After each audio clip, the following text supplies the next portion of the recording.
ফেস্টের নামে যেভাবে পুলিশকে লেলিয়ে দিয়ে নিরীহ মানুষদের ওপর লাঠিচার্জ করা হয়েছে, সেসব পুলিশ কর্মীদের বিরুদ্ধে ব্যবস্থা নেওয়ার জন্য সরকারের নিকট দাবি রাখলেন তিপ্রামথা দলের প্রাক্তন বিধায়ক রাজেশ্বর দেববর্মা। রবিবার বিকেলে আগরতলা চন্দ্রমহলে এক সাংবাদিক সম্মেলন করে তিপ্রামথা দলের প্রাক্তন বিধায়ক রাজেশ্বর দেববর্মা বললেন, সম্প্রতি আগরতলার স্বামী বিবেকানন্দ ময়দানে ত্রিপুরা পর্যটন দপ্তরের উদ্যোগে ত্রিপুরা সরকার উন্নয়নের কোটি কোটি টাকা খরচ করেছে। এতগুলি টাকা জনগণের বিভিন্ন উন্নয়নের কাজে ব্যবহার করা যেত, কিন্তু লক্ষ্য করে গিয়েছে ইউনিটি প্রোমো ফেস্টের নামে পুলিশকে লেলিয়ে দিয়ে যেভাবে মানুষকে পুলিশ লাঠিচার্জ করেছে তা অত্যন্ত নিন্দনীয়।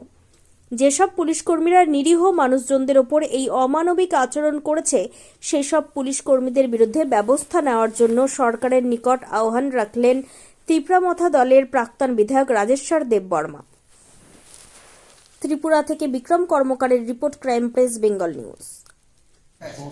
কোটি কোটি টাকা খরচ করে আমরা এই সমস্ত কালচারের বিরোধী নয়, আমরা সাংস্কৃতিক কালচারকে আমরা সম্মান জানাই, আমরা সাধুবাদ জানাই, এরকম উদ্যোগকে আমরা প্রশংসাও করি।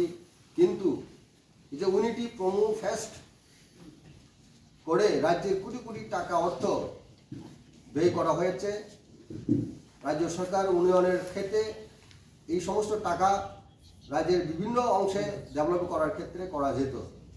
কিন্তু আমরা লক্ষ্য করেছি, গত বছরও আমরা লক্ষ্য করেছি, এই বছরও আরও মারাত্মকভাবে পুলিশকে লেলিয়ে দিয়ে নিরীহ মানুষকে এই অনুষ্ঠানে পিটানো হয়েছে, রক্তাক্ত করা হয়েছে। এটা অত্যন্ত নিন্দনীয়।